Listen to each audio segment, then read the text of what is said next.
إن الحمد لله نحمده ونستعينه ونستغفره ونؤمن به ونتوكل عليه ونعوذ بالله من شرور أنفسنا ومن سيئات أعمالنا من يهده الله فلا مضل له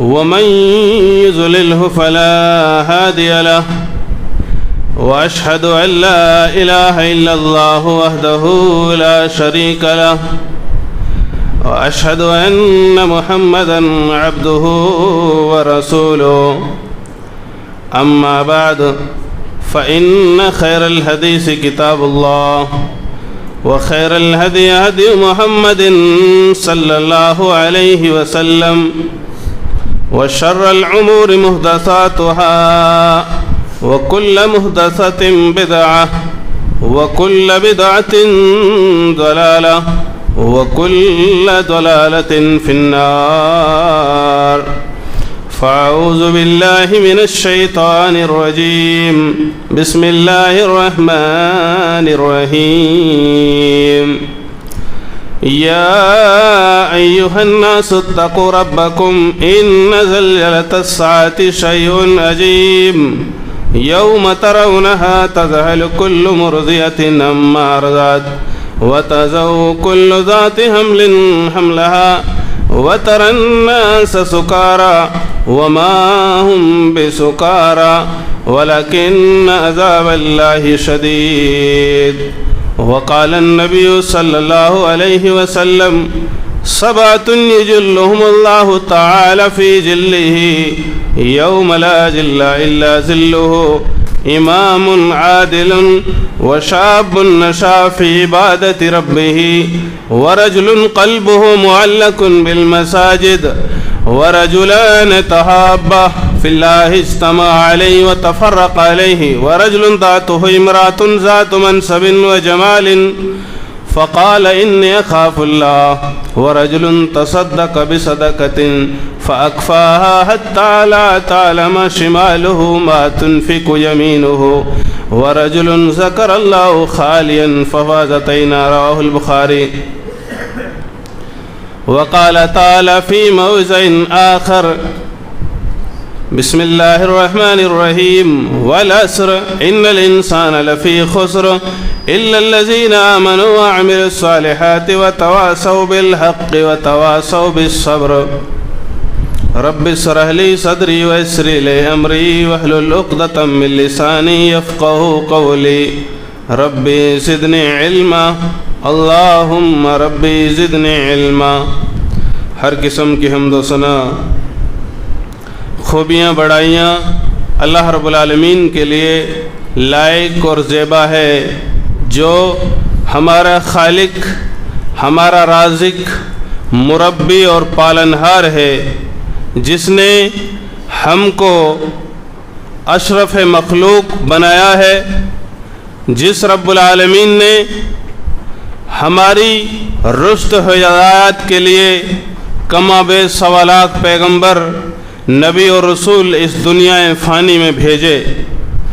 محترم حاضرین جمعہ، آج ہم جس لیل و نہار کو، جس شب و روز کو، جس زندگی کو گزار رہے ہیں، یہ عالم دنیا ہے۔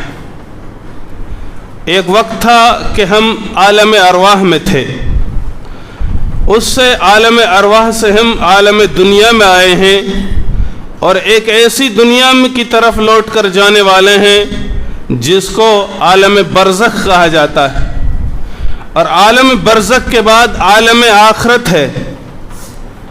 زندگیوں کے الگ الگ شعبے اللہ رب العالمین نے بنائے ہیں،